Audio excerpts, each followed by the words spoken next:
में हाजिर। तफसीलात से पहले सुर्खियों पर एक नजर।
अब पेश है खबरों की तफसील। सबसे पहले बड़ी खबर फिलिपाइन से आ रही है कि फौजी तैयारा हादसे का शिकार हुआ है। फिलिपाइन में फौजी तैयारा गिरकर तबाह हो गया है।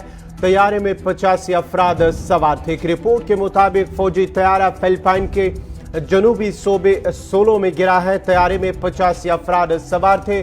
तैयारा गिरने के बाद ही फौरन बाद रेस्क्यू ऑपरेशन भी शुरू कर दिया गया और इब्तिदाई रिपोर्ट के मुताबिक 15 अफराद को निकाल लिया गया। हलाक होने वाले बहुत से फौजियों ने हाल ही में ट्रेनिंग हासिल करके फारिग हुए थे और इन्हें मुस्लिम अक्सरियती इलाकों में दहशतगर्दी के खिलाफ तैनात किया गया था। खबर फिलिपाइन से, जहां एक तैयारा हादसे का शिकार था जिसमें ज्यादातर फौजी सवार थे। 85 अफराद उसमें सवार थे, जबकि इब्तिदाई रिपोर्ट के मुताबिक अभी तक 15 अफराद को रेस्क्यू ऑपरेशन के दौरान निकाल लिया गया। हलाक होने वाले बहुत से फौजियों ने हाल ही में ट्रेनिंग हासिल की थी और वो फारिग होते थे और ये हादसा फिलिपाइन के जनूबी सूबे सोलो में गिरकर हादसे का शिकार हुआ है।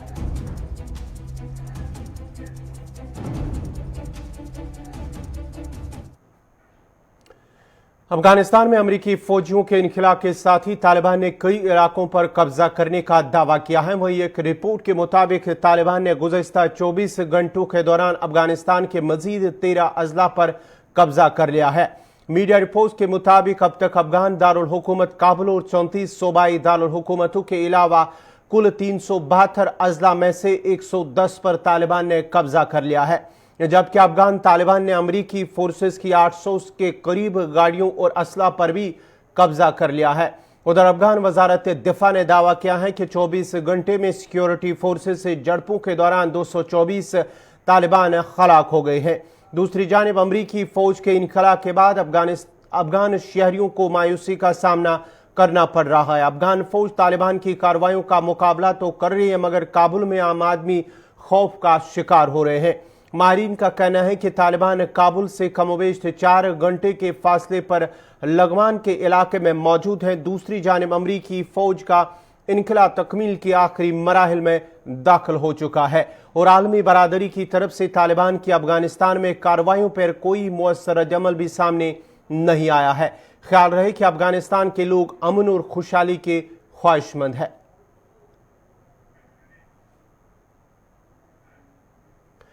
वादी के मारूफ तज़ियानिगार गुलाम नबी ख्याल ने हालिया आल पार्टी मीटिंग में शामिल होने वाले वादी के लीडरान के हवाले से बात करते हुए कहा कि मीटिंग में जिन बातों का जिक्र करना था और जिक्र होना था वो नहीं हुआ, बल्कि दीगर मामलात पर बात करके अलग अलग बयानात सामने आ रहे हैं।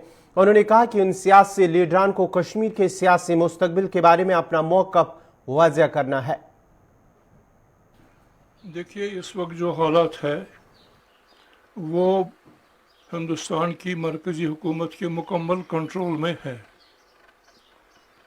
अभी आपको मालूम होगा जो ऑल पार्टीज़ मीटिंग हुई, यहाँ की ऑल पार्टीज़ या यहाँ की सम पार्टीज़ और गवर्नमेंट ऑफ इंडिया के बीच में जो मीटिंग हुई, जिस तरह हम एक आदमी चाहता था कि यहाँ की लीडरशिप वहाँ बात करे और उनसे कहे कि अगर हम ये चाहते हैं कि आप वो हमें देंगे या नहीं देंगे, अगर नहीं देंगे तो हमारा यहाँ आना क्या फ़ायदा, हम वापस चले जाएंगे। ऐसी बात तो किसी ने नहीं की। आपने भी देखा होगा, आपने भी सुना होगा, 370 की तो बात ही वहाँ नहीं चली। वहाँ बात चली कि डिलिमिटेशन हो जाएगा, जिसके माने आम कश्मीरी के लिए ये है कि जम्मू की सीटें असेंबली की बढ़ जाएंगी। इनका कहना है कि जम्मू में और लोग, लाखों लोग, 10-11 लाख लोग आ गए हैं, उनको हक देना है असेंबली में वोट देने का, तो उनकी उसमें एंट्री होनी चाहिए। नतीजा ये है कि जम्मू के असेंबली जो हलके हैं उनकी तादाद बढ़ जाएगी, कश्मीरियों की कम हो जाएगी। उसका क्या नतीजा होगा उसकी वजाहत करने की ज़रूरत नहीं है। अब यहाँ आके तकरीरें करना, टीवी पर बातें करना, ये करेंगे वो करेंगे, मुझे नहीं लग रहा है कि मैं तो इतना ऑप्टिमिस्टिक नहीं हूँ जितना मुझे होना चाहिए था। लेकिन ऐसा भी है कि कभी बहुत ही भयानक अंधेरा होता है, लेकिन उसके बाद रोशनी कहीं न कहीं से निकल आती है। कश्मीर के बारे में मैं भी यही सोचता हूँ और कुछ नहीं। देखिए, एक तरफ वो कहते हैं कि कश्मीर हिंदुस्तान का हिस्सा है, लेकिन दूसरी तरफ जब पाकिस्तान इस कश्मीर की बात छेड़ता है तो ये कहते हैं कि हाँ, पाकिस्तान को भी बातचीत में शामिल करो। हिंदुस्तान कहता हाशा कल्ला, पाकिस्तान का इसमें कोई दखल नहीं है, ये हमारा अंदरूनी कन्फ्यूजन यहीं से शुरू होता है। यहाँ की मकामी लीडरशिप को ये वाज़ेह करना चाहिए, जो अभी हैं हमारे, कि वो कश्मीर के फ्यूचर के बारे में क्या चाहते हैं, पहले वो हमें बताएं। लोगों से बाद में हम पूछेंगे, पहले ये 8 लोग बताएं कि कश्मीर के सियासी मुस्तकबिल के बारे में वो क्या चाहते हैं, रोड मैप उनका क्या है। क्या वो कश्मीर की आज़ादी चाहते हैं, क्या वो हिंदुस्तान में रखना चाहते हैं कश्मीर को, क्या वो कश्मीर को पाकिस्तान के साथ मिलाना चाहते हैं, क्या वो रायशुमारी चाहते हैं, जिसका नारा हमने पूरे 24 साल तक दिया, फिर उसको दरिया जहलम में फेंक दिया। ये तो कहे ना कि वो क्या चाहते हैं, हमें उसी का इंतज़ार करना पड़ेगा, तभी कोई तस्वीर जो है वो साफ तौर पर हमारे सामने आएगी। इस वक्त हम जो बातें करते हैं, we are groping in the dark, हम अंधेरे में हाथ पांव हिला रहे हैं, हमें मालूम नहीं है कि आगे क्या है। यही हाल हमारी प्रो इंडिया लीडरशिप की इस वक्त हो चुकी। डीडीसी चेयरपर्सन पूंछ की सदारत में एक मीटिंग मुनक्कद हुई, जिसमें बीडीसी चेयरपर्सन, डीडीसी मेंबरान ने शिरकत की थी, जबकि मीटिंग में डिप्टी कमिश्नर के अलावा एडिशनल डिप्टी कमिश्नर पूंछ भी मौजूद थे। इजलास के पहले नसफ हिस्से में मुख्तलिफ स्टेक होल्डर्स ने कबायली उमूर के महकमे के जरिए जारी करदा 10 करोड़ रुपए के फंड्स के इस्तेमाल के लिए मुतअद्दिद मकामात की निशानदेही हुई है। तमाम मेंबरान ने मुतफिका तौर पर फैसला किया कि उन फंड्स को कबायली बरादरी की मजमूई तरक्की और बहबूद के लिए इस्तेमाल किया जाएगा। इजलास के दूसरे हिस्से में कैपेक्स बजट और इस पर अमल दरामद पर तवज्जो मरकूज की गई है। इस मौके पर चेयरपर्सन ने डिस्ट्रिक्ट अफसरान को हिदायत दी कि वो जल्द से जल्द मंसूबों का तख्मीना तैयार करें ताकि काम को बरवक्त अंजाम दिया जा सके।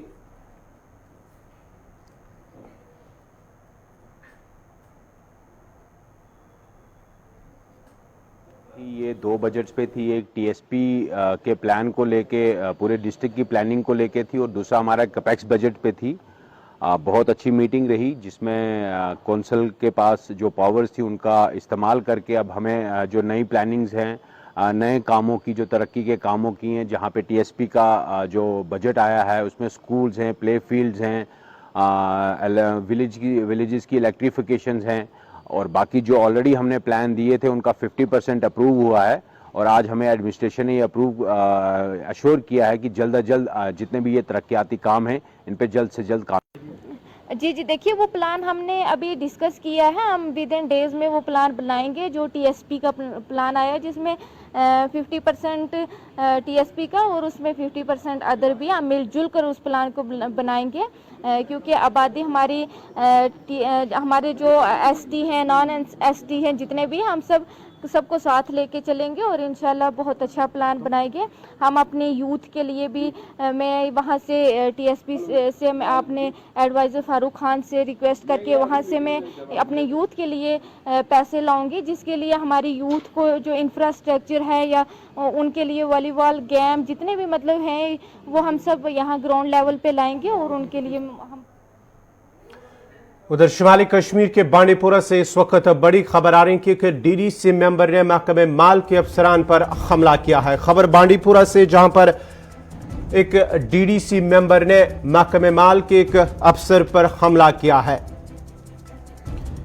शुमाली कश्मीर के बांडीपुरा से खबर आ रही है कि बांडीपुरा के कढ़ारा इलाके में अरिन इलाका है, जहां पर महकमे माल के अफसरान असिस्टेंट कमिश्नर इसमें मौजूद थे, साथ ही साथ तहसीलदार बांडीपुरा और दीगर महकमे माल के अफसरान मुआयना कर रहे थे, जहां पर एक काम चल रहा था। कढ़ारा इलाके में सड़क पर काम चल रहा था। इस दौरान एक डीडीसी मेंबर ने एक ऑफिसर पर हमला किया है। ताहम पुलिस ने एक बरवक्त कार्रवाई करते हुए उस पर जो है एफआईआर दर्ज की है डीडीसी मेंबर पर। डीडीसी मेंबर जो कि बताया जाता है कि जम्मू कश्मीर अपनी पार्टी का है, अरिन कांस्टिट्यूंसी से उनका ताल्लुक है, अरिन कांस्टिट्यूंसी का है डीडीसी मेंबर, जिन्होंने गुज़श्ता शाम जो है महकमे माल के एक अफसर पर हमला किया है। ताहम पुलिस ने कार्रवाई करते हुए उनके खिलाफ एफआईआर दर्ज की है। मज़ीद तफसीलात के लिए सीधा बांडीपुरा चलते हैं, जहां हमारे साथ जुड़ चुके हमारे नुमाइंदे ज़हूर अहमद। ज़हूर, क्या कुछ तफसीलात हैं? क्या ये पूरा मामला क्या है?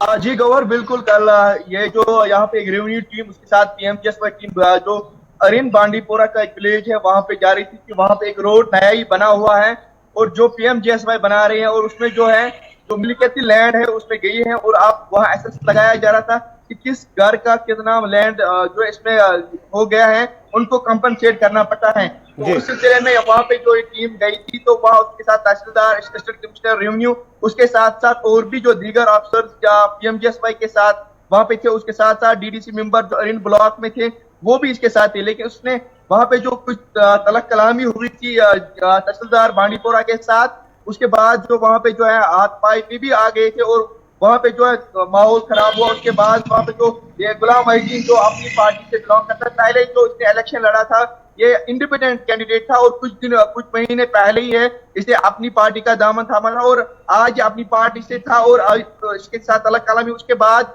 तहसीलदार बांडीपुरा ने बांडीपुरा पुलिस स्टेशन का रुख किया और वहां पे इसके खिलाफ एप्लीकेशन दायर की और आज मॉर्निंग में पुलिस स्टेशन बांडीपुरा में इसके खिलाफ एफआईआर किया गया है और उसको हिरासत में भी लिया गया है। एफआईआर नंबर 107 अंडर सेक्शन 37 और कुछ और सेक्शन लगाए गए हैं जो वहां पे जो है अभी इसको अरेस्ट किया गया है। ज़रूर जरा ये बताएगा कि ये जो डीडीसी मेंबर ने उन पर हमला किया है तहसीलदार पर या जो महकमे माल के अफसर हैं, क्या वो इस हमले के दौरान जख्मी हुए हैं जिसको लेकर ये एफआईआर हुआ है, उसके बाद ही गिरफ्तारी भी अमल में लाई गई है?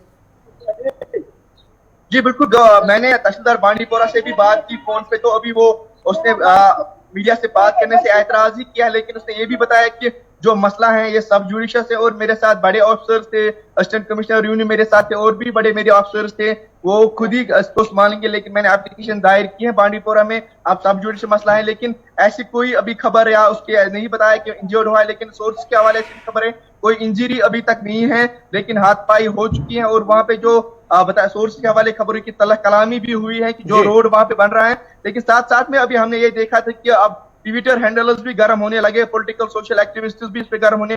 अभी जो सीनियर पीडीपी लीडर जो बांडीपुरा से ताल्लुक करते हैं निजामुद्दीन भट्ट, उसने भी इस वाकया को कंडम किया है और बताया जा रहा है कि ये फ्रंटलाइन वर्कर्स अभी हैं, इनको जो है अभी ऐसे नहीं होना चाहिए, इनके जो जिसने भी ये किया है उसके खिलाफ एक्शन होनी चाहिए। और पुलिस ने बर वक्त कार्रवाई की और एक्शन हुई और वो गुलाम मोहिउद्दीन भट्ट जो अभी अपनी पार्टी से बिलोंग करता है डीडीसी मेंबर, वो अभी बांडीपुरा हिरासत में है। जी चलिए, बहुत बहुत शुक्रिया ज़हूर अहमद। ये थे बांडीपुरा से तफसीलात फराम कर रहे थे, जहां अरिन इलाके में गुज़श्ता रोज महकमे माल के अफसरान जिसमें असिस्टेंट कमिश्नर रेवेन्यू और साथ ही साथ तहसीलदार और दीगर अफसरान मुआयना कर रहे थे, जहां पर काम चल रहा था अरिन ब्लॉक के अंदर। वहां पर डीडीसी मेंबर की जानिब से उन पर हमला किया गया है, तलक कलामी हुई है और उसके साथ साथ ही उन्होंने पुलिस स्टेशन में शिकायत दर्ज की है। उसके बाद ही पुलिस ने बरवक्त कार्रवाई करते हुए एफआईआर दर्ज किया और साथ ही साथ ये भी खबर आ रही है कि अब उसे हिरासत में लिया गया है।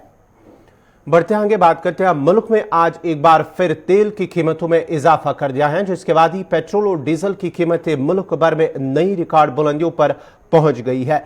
तेल की बढ़ती कीमतें आवाम के लिए तबाहकुन साबित हो रही क्योंकि उनकी आमदनी बढ़ नहीं रही है, रोजगार के मौके लगातार कम होते जा रहे हैं और तेल कीमतों का इजाफा दूसरी हर चीज की कीमतों पर भी असर डाल रहा है।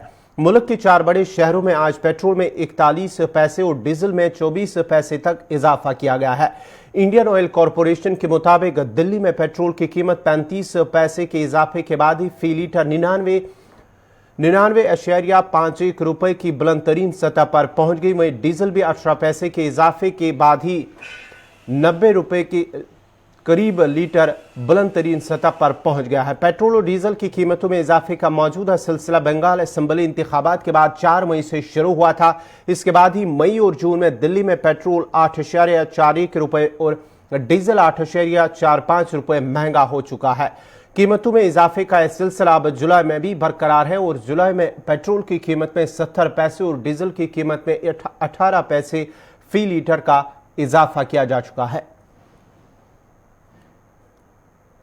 खत पीर पंचाल को वादी के साथ मिलाने वाले तारीखी मुगल शाहरा को जहां एलजी इंतजामिया ने कल से आम लोगों की आमदरफ्त के लिए खोलने की इजाजत दी है, वहीं पूंछ और राजौरी अजला के ताजरों और मकामी लोगों ने एलजी मनोज सिन्हा के मुगल शाहरा के दोबारा खोलने के फैसले का खैर मकदम करते हुए इनका शुक्रिया अदा किया।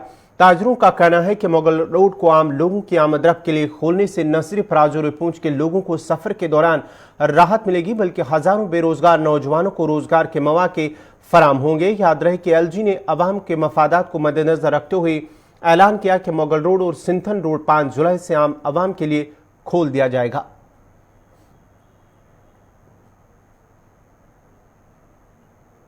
पहले ही मुगल रोड को पूरी तरह से बर्फ हटाकर साफ कर दिया गया था और डिफेंस के लिए खोल दिया गया था। मैं आपको बताता चलूं कि लोगों की मांग थी पिछले कई महीनों से कि मुगल रोड को खोला जाए और ताकि लोगों को ज़्यादा सफ़र ना करना पड़े। इस समय हमारे साथ बात करने के लिए पुंछ के ही कुछ लोग हैं, उनसे जानते हैं कि मुगल रोड को लेकर क्या कहना है उनका। मुगल रोड का जो मसला ये बड़ी देर से लोगों ने उठाया हुआ था। लोगों को बड़ी प्रॉब्लम आ रही है, कभी किसी को हॉस्पिटल में जाना, किसी पेशेंट को लेके जाना, लेकिन बड़ी दिक्कतें आ रही थी। अब मैंने सुना कि मुगल रोड को खोल रहे हैं, कुछ ऐसा सुनने में आया कि बड़ा अच्छा हुआ कि इस मुगल को जितना जल्दी भी हो के मुगल रोड को खोलना चाहिए, लोग आ जा सकें। आज बिजनेस है, लोग सब्जियां वहाँ से ला रहे हैं, फूल लगा रहे हैं, तो यहाँ भी बिजनेस बढ़ेगा और बेरोज़गारी भी इसी में ख़त्म होगी। कश्मीर वैली जो है वो मुगल रोड की वजह से हमारे साथ पुंछ के साथ जो टच हो चुकी है और इससे लोगों को बहुत बड़ा बेनिफिट है। तो ख़ास करके इस वक्त सब्ज़ी का जो है सीज़न है, कश्मीर से जो सब्ज़ियाँ आती हैं, तरकारियाँ सब्ज़ियाँ अच्छी किस्म की जो हैं यहाँ वो ताज़ी पहुँचती हैं, में ये अहम रोल अदा करती है। तो इसको बंद करना तो मेरे ख्याल में कम अक्ली से कम कुछ ना था। समझते हैं कि अगर सुना गया है कि 5 तारीख को ये इस पे से पाबंदी उठाई जाएगी तो ये एक अच्छा कदम होगा पुंछ राजौरी के लोगों के लिए। ये एक अच्छी खुशखबरी होगी। ये सुना है कि लेफ्टिनेंट गवर्नर साहब ने कोई ऑर्डर जारी किया है कि 5 तारीख के बाद ये मुगल रोड जो है ये खुल जाएगी जनरल पब्लिक के लिए। तो अगर ये बात उन्होंने दिया है तो इसके एक्शन को हम वेलकम करते हैं लेफ्टिनेंट गवर्नर साहब को कि उन्होंने एक बड़ा अच्छा मजबूत कदम उठाया, पॉजिटिव उठाया। अगर ये रोड खुल जाती है तो अच्छी बात है। उसमें वजह ये है कि मुगल रोड के खुलने से ये हो जाएगा कि एक कोरोना चल रहा था, यहाँ पे सीरियस लोग थे, पेशेंट सीरियस थे, बेरोजगारी थी, तमाम लोग बाहर के आके यहाँ पे आबाद हो गए हैं पूरी स्टेट के, और बाहर सऊदी अरब से भी लोग यहाँ पे आए हुए हैं। तो यहाँ से जाके वो कोई कारोबार करेंगे, कुछ करेंगे, तो इसलिए ये हमारी डिमांड थी।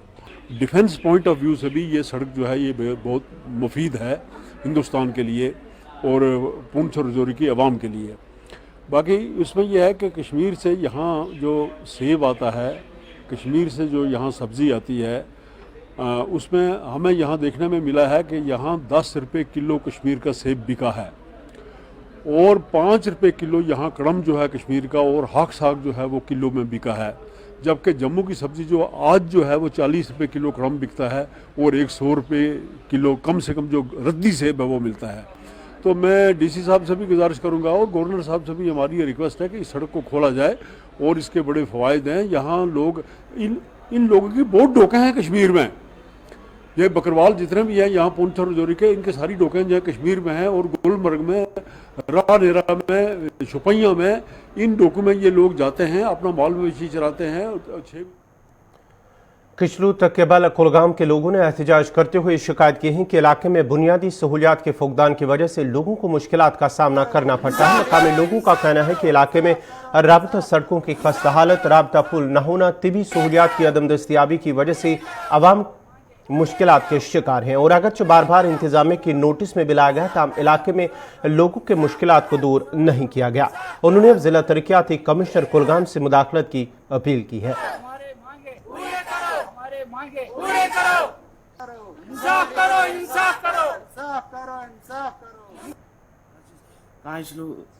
तकरीबन रोजान अक तरफा वन गवर्नमेंट पढ़ो पढ़ो मगर पे स्कूल फुटरावन 2 किलोमीटर पे दूर मटीरियल अनु कह बेमार पे 2 किलोमीटर दूर गवर्नमेंटस कर अपील दियो सड़क वत दियो पे रबि मज गन पे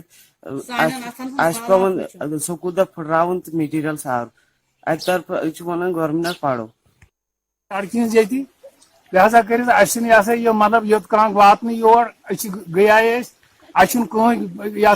पुरसान तुलान लिहाजा कर हपर मैगडम त्र कांसर रोडस तह हपर कहीं तोर जनाब बाबत पे योर ना पुरसान तुलान कह लिहाजा कर मेहरबानी इंसाफ करो पे दिता यह सड़क पे रात की मोज बिन सो वापन अटक बाजू अंदर बेडस पे लिहाजा कर इंसाफ सान खतर तकरीबन कांचलू रोजन बल जनाब मोहतरम यह सड़क जहरी तोत पुरसान सैनिस गामस में तमाम कोचन आई मैगडम त्रावन यह टाइल लागन आई जनाब यह जह वोत पुरसान यह सैनिस सड़क गई तमाम मतलब ब्लाकन पे गई तमाम जायन गई सर पुरसान योर वथन कह सर फोन डिमांड वत सर यपर गई सड़क गई प्रॉब्लम हल बेमार कह गना जबरदस्त प्रॉब्लम सर बे कर्ल प्रॉब्लम कि क्रैशिंग ये गई 3 वरी 2018 में गुमुत सैंक्शन सर मगर जनाब योतान यह काम गसन कह सर योतान वात जबरदस्त प्रॉब्लम ये नाव हेतुन पूरिस मज न लिहाजा कर पुरसान कह तुलान गामस मन बने लिहाजा पटरी कदुल सोरे न कदुल न सड़क न कह चीज जबरदस्त प्रॉब्लम ये बेमार जनाब अटस पे तुलन सह वात कल गुन लिहाजा कर सूरत तुम करो फौरी पूरी इंसाफ पे तुम दिव सड़क बे दिव लिहाजा कर बाज़ाब्ते वत असल पे। जम्मू कश्मीर में तालीमी निज़ाम को बेहतर बनाने और तालीमी इदारों में ज़ेर तालीम बच्चों के लिए इंटरनेट और कंप्यूटर सहूलियात मैसर रखने के अगरचे दावे किए गए हैं ताहम अभी तक उन दावों को अमली जामा नहीं पहनाया गया। आलमी वबा को जान ताखीर होने का जिम्मेदार ठहराया जाता है, वहीं कुछ दीगर खामियां भी हैं जिसकी वजह से मुतल्लिका महकमा को कसूरवार भी ठहराया जाता है। पेश है हमारे डेस्क की ये रिपोर्ट।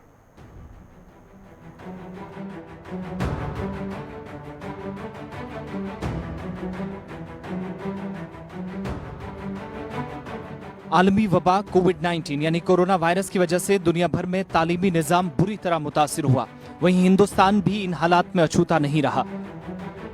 वजारत तालीम की एक ताज़ा तरीन रिपोर्ट के मुताबिक साल 2019 और 20 के तालीमी सेशन में हिंदुस्तान में सिर्फ 22% स्कूलों में इंटरनेट की सहूलियात मौजूद थी। आदादुशुमार बताते हैं कि सरकारी स्कूलों में 12% से भी कम इंटरनेट मौजूद था, जबकि 30% से भी कम कंप्यूटर्स की सहूलियात मौजूद रही। इससे वबाई सूरत हाल के दौरान स्कूलों को दस्तयाब डिजिटल तालीम के ऑप्शंस के साथ साथ ऑफलाइन क्लासेस या तालीमी सरगर्मियां भी बंद करना पड़ी, जिससे कामकाज मजीद मुतासिर हुआ। United district information system for education plus की रिपोर्ट में मुल्क भर के 15 लाख से ज्यादा स्कूलों के सर्वे करने के बाद आदादोशुमार सामने आए हैं, जिसकी मदद से ये तफसीलात सामने रखी जा रही हैं। कोविड-19 की पहली लहर चूंकि 2020 के अवाइल में मुल्क में दाखिल हुई, स्कूलों को मार्च के वस्त में तालीमी साल के इख्तिताम से कबल कुछ हफ्ते ही बंद करना पड़ा। तब से लेकर आज तक मुल्क भर के मुख्तलिफ हिस्सों में 26 करोड़ बच्चों ने स्कूल जाने के लिए घर से बाहर कदम तक नहीं रखा। इस रिपोर्ट के मुताबिक मुल्क की मुख्तलिफ रियासतों में करोड़ों बच्चे जो मुख्तलिफ तरीकाकार से तालीमी सरगर्मियों पर इन्हिसार करते हैं। डिजिटल इंडिया के फॉर्मूले के तहत सरकार ने दरहम बरहम निजाम को पटरी पर लाने के लिए इंटरनेट का सहारा लिया और जूम मोबाइल एप्लीकेशन, रिकॉर्डशुदा lecturers, emails, WhatsApp, education apps व दीगर पैगामात का सहारा लेकर ज्यादातर इन्हिसार इस बात पर था कि स्कूलों, उसातिजा और वालिदैन को बुनियादी ढांचे तक रसाई हासिल हो। लेकिन रिपोर्ट में हुकूमत ने इस बात का एतराफ किया है कि महज 22% स्कूलों के पास इंटरनेट खिदमात 2019 और 20 के सेशन में रही, जबकि 30% से कम स्कूलों में कंप्यूटर की सहूलियात भी मुल्क भर में हैं। मुल्क की बहुत सारी रियासतों और मरकजी खित्तों में ऑनलाइन तालीम मुतासिर हुई। रियासत केरला में 90% से ज्यादा स्कूलों को वर्किंग कंप्यूटर्स तक रसाई हासिल है। छत्तीसगढ़ में 83% स्कूलों में, झारखंड में 73% स्कूलों में कंप्यूटर सहूलियात है, जबकि तमिलनाडु रियासत के अंदर 77%, गुजरात 74% और महाराष्ट्र में 71% स्कूलों में कंप्यूटर्स दस्तयाब रहे। वजारत तालीम की रिपोर्ट के मुताबिक सिर्फ 3 रियासतों में ही इंटरनेट की सहूलियात दस्तयाब रही, जिनमें केरला में 88%, दिल्ली में 86% और गुजरात में 71% स्कूलों में इंटरनेट तालीमी सेशन के दौरान चलता रहा। कंप्यूटर व इंटरनेट की सहूलियात कम रही, ताहम हुकूमत या UDISC की रिपोर्ट के मुताबिक मजमूई अंदाज में नुमाया बेहतरी आई है। रिपोर्ट यह भी बताती है कि साल 2019 और 20 में स्कूल छोड़ने वाले बच्चों की शरह 17% रही, जबकि जैसे हालात चल रहे हैं, अगर तीसरी लहर भी आती है, कोविड-19 सबको अपनी लपेट में लेती है, तो इसके सबब ड्रॉप आउट बच्चों की शरह में इजाफे का इम्कान है। News desk, Gulistan news. इसी के साथ ही अभी तक का उर्दू खबरनामा इख्ताम पजीर हुआ चाहता है। अपने मेजबान गौहर कुछे को इजाजत दीजिए। अल्लाह हाफिज।